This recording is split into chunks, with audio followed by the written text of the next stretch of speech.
बाबा साहब ने बड़ी मुश्किल से इस देश को एक माला के अंदर पिरोया था। आज हम सब लोगों के लिए बहुत जरूरत है कि इस समाज को हम इस ताने बाने को बिगड़ने ना दें। हम न्याय दिलाने का काम पूरन कुमार जी को तो करेंगे, पर एक बात और सोचने की जरूरत है कि हमारे जो मुख्य न्यायाधीश गवई जी हैं, जब उनके ऊपर जूता फेंका गया तब आपने क्या एक भी बीजेपी के नेता को ये सुनते हुए दिखाई दिया कि ये गलत हुआ है? और मैं कहना चाहता हूं सरकार से और विशेषकर पत्रकार साथियों के माध्यम से कि उनको न्याय मिलना चाहिए, उनकी सीबीआई जांच होनी चाहिए। या तो हरियाणा के डीजीपी को बर्खास्त करा जाए और रोहतक के जो एसपी उनको बर्खास्त करा जाए।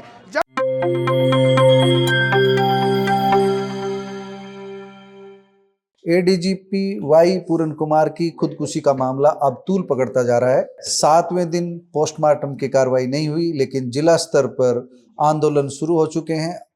आज 13 अक्टूबर को रेवाड़ी में भी दलित संगठनों ने प्रदर्शन किया, उपायुक्त के माध्यम से सरकार को ज्ञापन भेजा। इस प्रदर्शन को बड़ी बात यह है, इस प्रदर्शन को कांग्रेस का खुला समर्थन मिला। कांग्रेस के पूर्व विधायक, वे कांग्रेस की एआईसीसी के सेक्रेटरी चिरंजीव राव, दोनों जिलाध्यक्ष, ग्रामीण जिलाध्यक्ष सुभाष छाबड़ी, शहरी जिलाध्यक्ष परवीन चौधरी और महिला जिलाध्यक्ष धमीजा सहित तमाम कांग्रेस के पदाधिकारी एकत्रित हुए। इससे पूर्व कल अनुसूचित जाति प्रकोष्ठ की ओर से भी प्रदर्शन किया गया था। अनुसूचित जाति प्रकोष्ठ के जिलाध्यक्ष रमेश ठेकेदार आज भी मौजूद रहे। बड़ी बात यह है कि इनेलो सहित अन्य संगठनों ने भी दलित संगठनों को समर्थन दिया। प्रदर्शन के दौरान दलित संगठनों का गुस्सा फूटा और उन्होंने खुलकर भारतीय जनता पार्टी सरकार पर निशाना साधा। चिरंजीव राव ने भी भारतीय जनता पार्टी पर गंभीर सवाल खड़ा किए। उन्होंने सवाल पूछा कि जब अनुसूचित जाति के मुख्य न्यायाधीश पर जूता फेंकने की घटना हुई तो क्या भाजपा के नेता खुलकर आगे आए, निंदा करने की पहल की गई? इससे विपरीत सोशल मीडिया पर अलग अलग तरह के सवाल उठाए जा रहे हैं। न्यायाधीश को गलत साबित किया जा रहा है और जूता फेंकने वाले के समर्थन में पोस्ट की जा रही है। एक बड़ी बात और भी है, दलित संगठनों के एक प्रतिनिधि ने हमको एक संदेश भेजा है, बताया है कि भारतीय जनता पार्टी इस मामले को जाट व नॉन जाट बनाने में लगी हुई है। भारतीय जनता पार्टी को राजनीति रास आ रही है, लेकिन मामला ऐसा नहीं है। जिन 15 अधिकारियों के खिलाफ एफआईआर दर्ज की गई है उनमें 13 अधिकारी नॉन जाट हैं, सिर्फ 2 ही अधिकारी जाट हैं। लेकिन भाजपा की ओर से ऐसा प्रयास किया जा रहा है कि इसको मामले को जाट और नॉन जाट बना दिया जाए। ऐसा नहीं है। अनुसूचित जाति के अधिकारी भी हैं, दूसरी जाति के भी अधिकारी हैं। जिन डीजीपी के खिलाफ कठोर कार्रवाई की मांग की जा रही है वह पंजाबी समाज से, खत्री समाज से, लेकिन मामले को रंग ऐसा दिया जा रहा है जैसे जाट नॉन जाट का है। आइए सुनते हैं किस तरह की नारेबाजी हुई और चिरंजीव राव ने क्या कहा, कांग्रेस के जिलाध्यक्षों ने क्या कहा। पूरी बात सुनिए।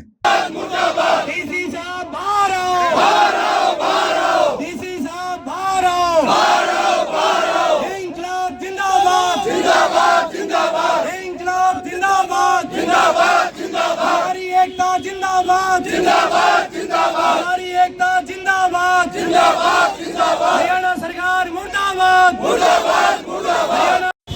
जय भीम जय भीम। आज जितने भी हमारे सामाजिक संस्थान हैं उन्होंने आज रोष प्रदर्शन कर लो जी और ज्ञापन सौंपने का मैडम हम लोग जिला कलेक्टर को करेंगे। आप लोग देख रहे हैं कि पिछले कुछ समय के अंदर 3 ऐसी घटनाएं हमारे देश के अंदर हुई जो हम सब लोगों के लिए शर्मसार होने के लिए। पहला घटना तब हुई जब हमारे देश के मुख्य न्यायाधीश के ऊपर जूता मारा गया। आप देखिए, प्रधानमंत्री के बाद अगर कोई सबसे अहम पोस्ट अगर हमारे देश में होती है तो वो चीफ जस्टिस की होती है। उसके बाद एक एडीजीपी लेवल का अधिकारी पूरन कुमार, जिसको आत्महत्या करने के लिए मजबूर किया गया उसके सीनियर अधिकारियों के द्वारा, उसके ऊपर कोई कार्रवाई नहीं की है। उसके बाद रायबरेली के अंदर आप देखिए किस प्रकार से निर्मम हत्या की गई वहां पर। ये 3 घटनाएं तो अभी हुई हैं। इससे पहले एक और घटना हमारे देश के अंदर हुई थी जब राजस्थान के विपक्ष के नेता टीकाराम जूली, जो दलित समाज से आते हैं, वो राम मंदिर के अंदर दर्शन करने गए थे। उसके बाद भाजपा के नेताओं ने उस मंदिर को गंगा जल से धोया। आप बताइए कैसी इनकी सोच है, कैसी इनकी मानसिकता है कि आज के समय के अंदर जो विपक्ष का नेता, जो सबसे बड़ा नेता होता है मुख्यमंत्री के बाद, वो अगर मंदिर के अंदर दर्शन करने जाता है तो उसको गंगा जल से धोया जाता है। एक एडीजीपी लेवल का अधिकारी जो अपनी रक्षा नहीं कर पाता, जिसकी धर्मपत्नी आईएएस अफसर है, वो अपनी सुरक्षा नहीं कर पाता और उसको इतना मजबूर कर दिया जाता है कि उसको अपनी हाथ से हाथ धोना पड़ता है, आत्महत्या करनी पड़ती है। आप बताइए, इससे बड़ा अपराध मुझे नहीं लगता कोई देश के अंदर नहीं हो सकता। मैं तो बधाई देना चाहूंगा सभी सामाजिक संस्थाओं को जो आगे आए इस बात को उठाने के लिए, और आप सब लोगों का समर्थन कांग्रेस पार्टी लगातार कर रही है। हमारे नेता, हमारे राष्ट्रीय अध्यक्ष मल्लिकार्जुन खड़गे जी ने पत्र लिखकर अमनीत कौर जी को कहा है कि हम उनके साथ खड़े हुए हैं। हमारे नेता राहुल जी ने, सोनिया जी ने उनका साथ दिया है। हमारे जितने भी कांग्रेस पार्टी के जिला मुख्यालय हैं, वहां पर हर जगह विरोध प्रदर्शन हो रहा है। हमारे जिला के अध्यक्ष भाई परवीन चौधरी जी जो जिला शहरी के अध्यक्ष हैं, हमारे सुभाष छाबड़ी जी जो ग्रामीण के अध्यक्ष हैं, हमारे रमेश जी जिन्होंने कल विरोध प्रदर्शन किया था इसी मामले के अंदर, हमारी अध्यक्ष धमीजा जी, और जितने भी हमारे लोग हैं, हम सब लोग आपके साथ खड़े हुए हैं। आज संघर्ष करने का समय, और ये बिल्कुल ठीक कह रहे थे जब ये कह रहे थे कि भाई एससी समाज एक हो रहा है, सभी समाज एक होने की जरूरत है आज के समय के अंदर, तभी इस देश को बचा पाएंगे। बाबा साहब ने बड़ी मुश्किल से इस देश को एक माला के अंदर पिरोया था। आज हम सब लोगों के लिए बहुत जरूरत है कि इस समाज को हम इस ताने बाने को बिगड़ने ना दें। मैं तो आप लोगों से यही कहूंगा, जो आप ये संघर्ष कर रहे हैं, आने वाले समय के अंदर इस संघर्ष को मुकाम तक पहुंचाने का काम हम सब लोग मिलके करेंगे। हम सब लोगों को कुछ भी करना पड़े, हम न्याय दिलाने का काम पूरन कुमार जी को तो करेंगे, पर एक बात और सोचने की जरूरत है कि हमारे जो मुख्य न्यायाधीश गवई जी हैं, जब उनके ऊपर जूता फेंका गया तब आपने क्या एक भी बीजेपी के नेता को ये सुनते हुए दिखाई दिया कि ये गलत हुआ है? किसी भी एक बीजेपी के नेता ने ये कहा हो कि भाई जो जूता फेंका गया है वो गलत काम किया है? उल्टा उसको बचाया जा रहा है, उसके ऊपर भी कार्रवाई होनी चाहिए। केवल मात्र पूरन कुमार जी को जिन पे मजबूर किया उसके ऊपर ही नहीं, जिसने हमारे न्यायाधीश के ऊपर जो सर्वोच्च पद के ऊपर बैठे हुए हैं, ये हम सब लोगों के लिए गर्व की बात है कि एक दलित समुदाय से कोई व्यक्ति जाकर सर्वोच्च अगर कोई पद के ऊपर बैठा हुआ है, अगर उस पर जूता फेंका गया है तो हम सब के ऊपर भी जूता फेंका गया है। अगर हम अपनी रक्षा नहीं कर सकते तो हम किसी और की रक्षा नहीं कर सकते। तो मैं तो आप सब लोगों से कहूंगा कि इस संघर्ष के अंदर हम सभी सामाजिक संस्थाओं के साथ हैं। आने वाले समय के अंदर भी कांग्रेस पार्टी लगातार इस बात का विरोध करेगी, और जब तक पूरन कुमार जी को न्याय नहीं मिल जाता, हम सब लोग आपके साथ खड़े हैं। जय हिंद, जय भारत, जय भीम। मैं जितनी इसकी निंदा करूं उतनी कम है, और मैं कहना चाहता हूं सरकार से और विशेषकर पत्रकार साथियों के माध्यम से कि उनको न्याय मिलना चाहिए, उनकी सीबीआई जांच होनी चाहिए। और क्योंकि आज हरियाणा के अंदर जो बीजेपी की सरकार है उसके अंदर मुख्यमंत्री भी नायब सिंह सैनी है और गृह मंत्री भी नायब सिंह सैनी है।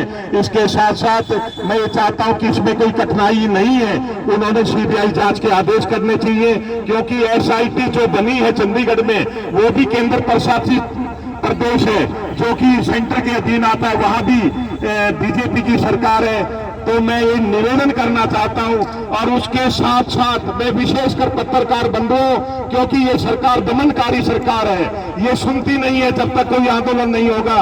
जो हमारे भाई थे, मैं ये निवेदन करना चाहता हूं कि सीबीआई के जांच के साथ साथ सुप्रीम कोर्ट की भी इसमें डायरेक्शन होनी चाहिए। क्या कहेंगे आज के इस प्रोटेस्ट को लेकर? ये आज का प्रोटेस्ट नहीं है, प्रोटेस्ट रोज चल रहा है। और जिस तरीके से ये सरकार, इस देश की सरकार और भाजपा सरकार दलितों के ऊपर अत्याचार कर रही है, और हमने पहले भी कहा था, मैं फिर आज कह रहा हूँ, कोई अगर बाबा साहब के संविधान को ख़त्म करने की बात करेगा, हम उसकी राजनीति को ख़त्म करने की, उखाड़ फेंकने का काम करेंगे। और आज कांग्रेस के कार्यकर्ता और सभी संगठनों ने मिलकर एकजुटता दिखाते हुए आज हमने डीसी साहब को राष्ट्रपति के नाम ज्ञापन दिया है। और ये लड़ाई अभी ख़त्म नहीं है, अभी इसकी शुरुआत है। या तो हरियाणा के डीजीपी को बर्खास्त करा जाए और रोहतक के जो एसपी उनको बर्खास्त करा जाए, जब हम चैन से बैठने का काम करेंगे। जिस तरीके से आज एडीजीपी लेवल के अधिकारी के परिवार को उसके मृत्यु के बाद उनको परेशान करा जा रहा है, कहीं डीएसपी का लालच दिया जा रहा है उनकी बेटी को, कहीं किस तरीके का,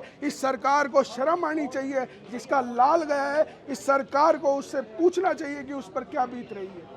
क्या कहना चाहेंगे आज के इस देखिए, प्रोटेस्ट आज देश भर के अंदर कांग्रेस पार्टी तो लगातार धरना प्रदर्शन कर रही है और मांग कर रही है। आज सभी सामाजिक संस्थान जो है उन्होंने भी आज यहाँ धरना प्रदर्शन किया था, डीसी साहब को ज्ञापन सौंपा था और उसमें हमने कांग्रेस पार्टी ने उनका पूरा समर्थन किया। हमारे जितने भी पदाधिकारी थे, चाहे हमारे जिला के ग्रामीण अध्यक्ष बादशाह जी, हमारे जिले के अध्यक्ष प्रवीण जी, वीर सिंह जी, रमेश ठेकेदार जी, हमारी यहाँ धमीजा जी जो महिला के अध्यक्ष है, युवा के अध्यक्ष है, और भी जितने भी सामाजिक संगठन है, उन्होंने आज डीसी साहब को ज्ञापन सौंपा है। आज फिर बार बार मुख्यमंत्री जी वहाँ पहुँच रहे हैं, पी अमनीत कुमार जी के घर पर पहुंचकर उनसे कहीं ना कहीं प्रेशर डालने का काम कर रहे हैं कि किसी तरह से समझौता हो जाए। लेकिन अब ये अकेला अमनीत कुमार जी का मामला, भाई पूर्ण कुमार जी का मामला नहीं है, ये एक दलित समाज का मामला हो गया। पूरे दलित समाज एकजुट है, उनको न्याय दिलाने के लिए, उनकी लड़ाई लड़ने के लिए हर तरह से तैयार है।